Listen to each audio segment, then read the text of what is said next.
നമസ്കാരം. മലയാളി വാർത്ത ഇൻസൈഡിലേക്ക് സ്വാഗതം. സെക്രട്ടേറിയറ്റിലെ ഇരുമ്പ് മറ പൊട്ടിച്ച് ഉദ്യോഗസ്ഥർ. ഇപ്പോഴിതാ പല ഉദ്യോഗസ്ഥരും രഹസ്യ ഫയലുകളുടെ കോപ്പി പകർത്തിയെടുക്കുന്ന തിരക്കിലാണ്. പുതിയ സർക്കാർ അധികാരമേൽക്കുമ്പോൾ തങ്ങളുടെ കയ്യിൽ ചില നിർണായക രേഖകൾ ഉണ്ടാവണം. പഴയ സർക്കാരിനെയും മന്ത്രിമാരെയും വലിയ ഉദ്യോഗസ്ഥനെയുമൊക്കെ വിരട്ടാൻ ഇത്തരം രേഖകൾ സഹായിക്കുമെന്ന് ചില ഉദ്യോഗസ്ഥർ കരുതുന്നു. 2011-16 ഉമ്മൻചാണ്ടി മന്ത്രിസഭയുടെ കാലഘട്ടം.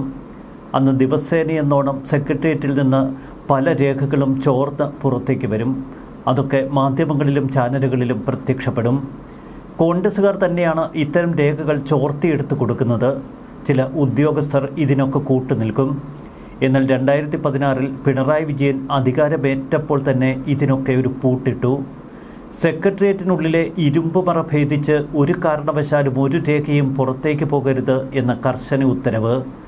പിന്നെ ഏതെങ്കിലും ഒരു ഫയലിൻ്റെ കോപ്പി എടുക്കാനോ മൊബൈലിലേക്കൊന്ന് പകർത്താനോ ഉദ്യോഗസ്ഥർ ഭയപ്പെട്ടു. അതുകൊണ്ടാണ് അഴിമതി ആരോപണങ്ങളൊന്നും ആ മറവിട്ട് പുറത്തേക്ക് വരാത്തത്. സെക്രട്ടേറിയറ്റിലെ രേഖകൾ മാത്രമല്ല, പോലീസ് സ്റ്റേഷനിൽ ഇനി പാർട്ടിക്കാർക്കെതിരെ ഏതെങ്കിലുമൊക്കെ പരാതി എത്തിയാൽ അതൊക്കെ ഭദ്രമായി സൂക്ഷിക്കണമെന്ന കർക്കശ ഉത്തരവുമുണ്ട്. എന്നാൽ പിണറായി വിജയന്റെ നിയന്ത്രണങ്ങളൊക്കെ ഇപ്പോൾ തകർന്നിരിക്കുന്നു. പോലീസിലെ ഉന്നത ഉദ്യോഗസ്ഥരും IAS പ്രമുഖരുമൊക്കെ UDF നേതാക്കളുടെ പിന്നാലെ കൂടി. കോൺഗ്രസ് നേതാക്കളായ VD സതീശനും രമേശ് ചെന്നിത്തലയും കാണാൻ ഇപ്പോൾ IAS ഉദ്യോഗസ്ഥരുടെ തിരക്കാണ്. അടുത്ത മന്ത്രിസഭയിൽ നല്ല ഉത്തരവാദിത്തങ്ങൾ വേണമെങ്കിൽ ഈ നേതാക്കൾ കനിയണം. ആഭ്യന്തര സെക്രട്ടറിയും ഫിനാൻസ് സെക്രട്ടറിയും ഒക്കെ മന്ത്രിമാരുടെ മാത്രമല്ല മുഖ്യമന്ത്രിയുടെ അടക്കം വിശ്വസ്തരാണ്. സെക്രട്ടേറിയറ്റിനുള്ളിലെ ജീവനക്കാർ അധികവും CPM-മായി ബന്ധമുള്ള സർവീസ് അസോസിയേഷനിൽപ്പെട്ടവരാണ്. എന്നാൽ അവർ പോലും ഇപ്പോൾ മറുകണ്ഠത്തേക്ക് ചാടുന്നു. സെക്രട്ടേറിയറ്റ് ജീവനക്കാർക്ക് അങ്ങനെ ട്രാൻസ്ഫറിനെ പേടിക്കേണ്ടതില്ല. എന്നാൽ മറ്റു വകുപ്പുകളിലൊക്കെ ട്രാൻസ്ഫർ അത് വല്ലാത്തൊരു ഭീതി തന്നെയാണ്. തങ്ങളുടെ കുടുംബങ്ങളിലുള്ള കോൺഗ്രസ് നേതാക്കളെയൊക്കെ തപ്പിപ്പിടിക്കാനുള്ള ശ്രമത്തിലാണ് ഉദ്യോഗസ്ഥർ. ഒരു കാര്യം ഉറപ്പാണ്, മിക്ക സർവേകളും UDF ഭരണം ഉറപ്പു പറയുമ്പോൾ ഉദ്യോഗസ്ഥരിലുണ്ടാകുന്ന ഈ ചാഞ്ചാട്ടം വ്യക്തമാണ്. ഉദ്യോഗസ്ഥരുടെ മനോഭാവം മാറി എന്നതിൻ്റെ ഏറ്റവും വലിയ തെളിവാണ് രഞ്ജിത്ത് എന്ന സംവിധായകൻ ഇപ്പോൾ അറസ്റ്റിലായ സംഭവം. പരാതി ഇരുചെവി അറിയാതെ രഞ്ജിത്തിനെ തൂക്കിയ പോലീസ് നടപടിയാണ് ഇപ്പോൾ സമൂഹ മാധ്യമങ്ങൾ കൈയടിക്കുന്നത്. 7 വർഷത്തെ ഇടവേളയ്ക്ക് ശേഷമാണ് ഇപ്പോൾ രഞ്ജിത്ത് സിനിമയിലേക്കൊന്ന് തിരിച്ചു വരാനുള്ള ശ്രമം നടത്തിയത്. പുതിയ സിനിമയുടെ ഷൂട്ടിംഗ്. എന്നാൽ അതിനിടയിൽ രഞ്ജിത്ത് വീണ്ടും നിയമക്കുരുക്കിൽപ്പെടുന്നു. സ്ത്രീ പീഡനമാണ് വിഷയം. സാധാരണഗതിയിൽ പാർട്ടിയോട് അനുഭാവം പുലർത്തുന്ന രഞ്ജിത്തിനെ പോലൊരു സംവിധായകനെ ഇത്ര പെട്ടെന്ന് പോലീസ് അറസ്റ്റ് ചെയ്യുക ഒരു സ്വാഭാവിക നടപടിയായിരുന്നില്ല. എന്നാൽ ഇവിടെ സർക്കാരിൻ്റെ പിടി പൂർണ്ണമായി അയഞ്ഞിരിക്കുന്നു. പോലീസ് ഉദ്യോഗസ്ഥരൊക്കെ കൃത്യതയോടെ നിയമം നടപ്പിലാക്കാൻ ശ്രമിച്ചാൽ എന്താണ് രാജ്യത്തുണ്ടാവുക എന്നതിൻ്റെ നേർ സൂചനയാണ് ഇപ്പോൾ രഞ്ജിത്തിൻ്റെ അറസ്റ്റ്. പഴയ കേസുകളിൽ നിന്ന് ഒരുവിധം തടിയൂരി തിരികെ സിനിമാ ലോകത്തേക്ക് ഒന്ന് തിരിയാൻ ശ്രമിച്ചപ്പോഴാണ് രഞ്ജിത്തിൻ്റെ തലയിൽ ഇടുത്തി പോലെ പുതിയ കേസ് വന്നു വീണിരിക്കുന്നത്. തൊടുപുഴയിൽ നിന്ന് അറസ്റ്റ് ചെയ്ത രഞ്ജിത്തിനെ പോലീസ് സംഘം കൊച്ചിയിലെത്തിക്കുമ്പോൾ ശാരീരിക അസ്വസ്ഥതകളുണ്ട് എന്ന് രഞ്ജിത്ത് പറയുന്നു. സാധാരണഗതിയിൽ ECGയിലൊരു വ്യത്യാസം, രക്തസമ്മർദ്ദം ഇവയൊക്കെ ഉണ്ടെങ്കിൽ ആശുപത്രിയിൽ കഴിയാമെന്ന് രഞ്ജിത്തും കണക്കുകൂട്ടി. എന്നാൽ പോലീസ് നടത്തിയ നീക്കങ്ങൾ അമ്പരപ്പിക്കുന്നത്. രഞ്ജിത്തുമായി നേരെ എറണാകുളം ജനറൽ ആശുപത്രിയിലേക്ക്. പ്രാഥമിക പരിശോധനയിൽ ഇത്തരം വിവരങ്ങൾ മനസ്സിലാക്കിയതോടെ ഡോക്ടർമാരോട് പോലീസ് പറഞ്ഞു, എത്രയും പെട്ടെന്ന് ആരോഗ്യനില ഒന്ന് നോർമലാക്കി തരണം. ഒടുവിൽ പ്രാഥമിക ശുശ്രൂഷകളൊക്കെ നൽകി ആരോഗ്യസ്ഥിതി കുഴപ്പമില്ല എന്ന് ഡോക്ടർമാർ അറിയിച്ചതോടെ രാവിലെ 7 മണിയോടെ ആശുപത്രിയിൽ നിന്ന് രഞ്ജിത്തിനെയും എടുത്ത് പോലീസ് നേരെ വിട്ടു. തുടർന്ന് രഞ്ജിത്തിൻ്റെ പേരിൽ കേസ് രജിസ്റ്റർ ചെയ്ത വനിതാ സ്റ്റേഷനിലേക്ക്. വൻ മാധ്യമ സംഘം അപ്പോൾ സ്റ്റേഷന് മുന്നിൽ കാത്തിരിക്കുന്നു. ഇത് കണ്ടതോടെ രഞ്ജിത്തിനെ സ്റ്റേഷനിലിറക്കിയില്ല. പോലീസ് സംഘം വീണ്ടും യാത്ര തുടർന്നു. മാധ്യമ സംഘം ഇതാ തൊട്ടു പിന്നാലെ. പോലീസിന്റെ യാത്ര എറണാകുളം ജുഡീഷ്യൽ ഫസ്റ്റ് ക്ലാസ് മജിസ്ട്രേറ്റിന്റെ വീട്ടിലേക്ക്. ഇടവഴികൾ താണ്ടി അതിവേഗമാണ് പോലീസ് ജീപ്പ് കുതിച്ചത്. മാധ്യമങ്ങളും പിന്നാലെ പാഞ്ഞു. ഇതിനിടയിൽ മറ്റൊരു വീടിന്റെ മുറ്റത്ത് ചെന്ന് കയറി. അബദ്ധം പിടഞ്ഞത് മനസ്സിലാക്കിയ പോലീസ് പിന്നീട് മജിസ്ട്രേറ്റിന്റെ വീട്ടിൽ ഒരുവിധം തപ്പിപ്പിടിച്ചെത്തി. മുൻകൂട്ടി തയ്യാറാക്കിയ ഒരു ആസൂത്രണത്തിനൊടുവിലാണ് ഒളിവ് സങ്കേതത്തിലേക്കുള്ള യാത്രക്കിടയിൽ രഞ്ജിത്തിനെ പോലീസ് പിടികൂടുന്നത്. അതും സിനിമ ഫ്രെയിമിൽ കാണുന്നത് പോലെ. അറസ്റ്റ് വിവരം ഒരു തരത്തിലും ചോർന്നു പോകാതിരിക്കാൻ ഉന്നത പോലീസ് ഉദ്യോഗസ്ഥർ തുടക്കം മുതൽ ശ്രദ്ധിച്ചു. തന്നെ അറസ്റ്റ് ചെയ്യാൻ സാധ്യതയുണ്ട് എന്ന് ഏറ്റവും ഒടുവിലാണ് രഞ്ജിത്ത് മനസ്സിലാക്കിയത്. അപ്പോഴേക്കും ഏറെ വൈകിയിരുന്നു. താൻ ഉടൻ അറസ്റ്റിലാവും എന്ന വിവരത്തെ തുടർന്ന് കേരളത്തിൽ നിന്ന് രക്ഷപ്പെടാൻ നേരെ തൊടുപുഴയിലേക്ക്, അവിടെ നിന്ന് തമിഴ്നാട്ടിലേക്ക്. ഇതായിരുന്നു രഞ്ജിത്തിൻ്റെ ലക്ഷ്യം. എന്നാൽ തൊടുപുഴ മുട്ടത്ത് വെച്ച് പോലീസ് സംഘം രഞ്ജിത്തിൻ്റെ കാർ വിലങ്ങി രഞ്ജിത്തിനെ കസ്റ്റഡിയിലെടുക്കുന്നു. ഒളിവിൽ കഴിഞ്ഞ് മുൻകൂർ ജാമ്യം എടുക്കുകയായിരുന്നു രഞ്ജിത്തിൻ്റെ ശ്രമം. ഇത്തരമൊരു ശ്രമം രഞ്ജിത്ത് നടത്തിയാൽ തെരഞ്ഞെടുപ്പ് കാലമാണ് വലിയ വിവാദങ്ങളിൽ ചെന്നുപെടും പാർട്ടി. മറുവശത്ത് പോലീസും പുലിവാല് പിടിക്കും. ഇത് മനസ്സിലാക്കിയാണ് കൊച്ചി സിറ്റി പോലീസ് കമ്മീഷണർ അടക്കം ഉന്നത പോലീസ് ഉദ്യോഗസ്ഥർ രഞ്ജിത്തിനെ അറസ്റ്റ് ചെയ്യാനുള്ള തീരുമാനമെടുക്കുന്നത്. കാരവാനിൽ വെച്ച് പീഡിപ്പിക്കപ്പെട്ട യുവനടി Kochi city police commissioner Kaliraj Mahesh കുമാറിനാണ് പരാതി നൽകിയത്.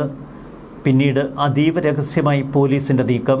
കൊച്ചി സിറ്റി പോലീസ് കമ്മീഷണർ ACPയെ വിളിച്ച് കാര്യങ്ങൾ പറയുന്നു. ഇരുവരും ചേർന്ന് രഞ്ജിത്തിനെ അറസ്റ്റ് ചെയ്യാനുള്ള പ്രാഥമിക തീരുമാനമെടുക്കുന്നു.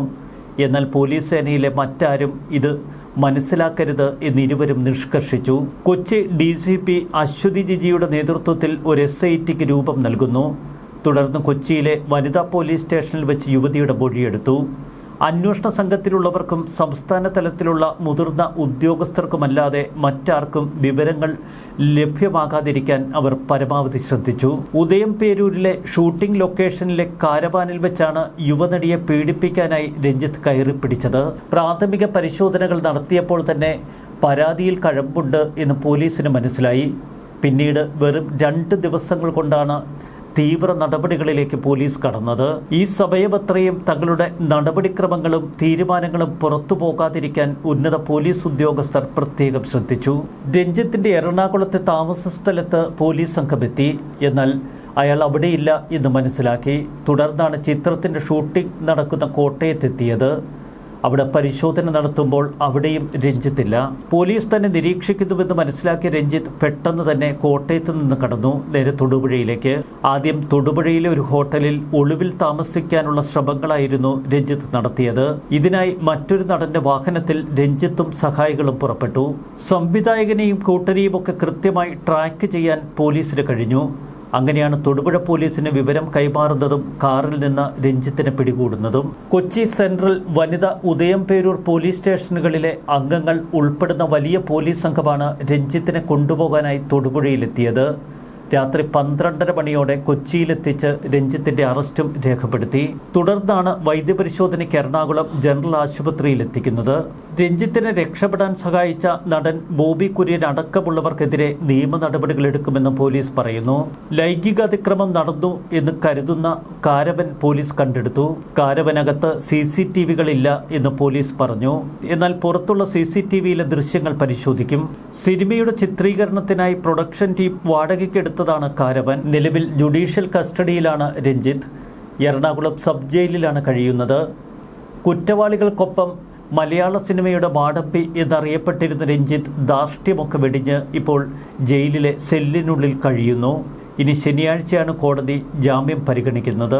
പ്രതിയെ കുറ്റകൃത്യം നടന്ന സ്ഥലത്തെത്തിച്ച് തെളിവെടുപ്പ് നടത്തേണ്ടതിനാൽ കസ്റ്റഡി അപേക്ഷ നൽകുമ്പോൾ കോടതി പൊതുവെ അനുവദിക്കാറാണ് പതിവ്.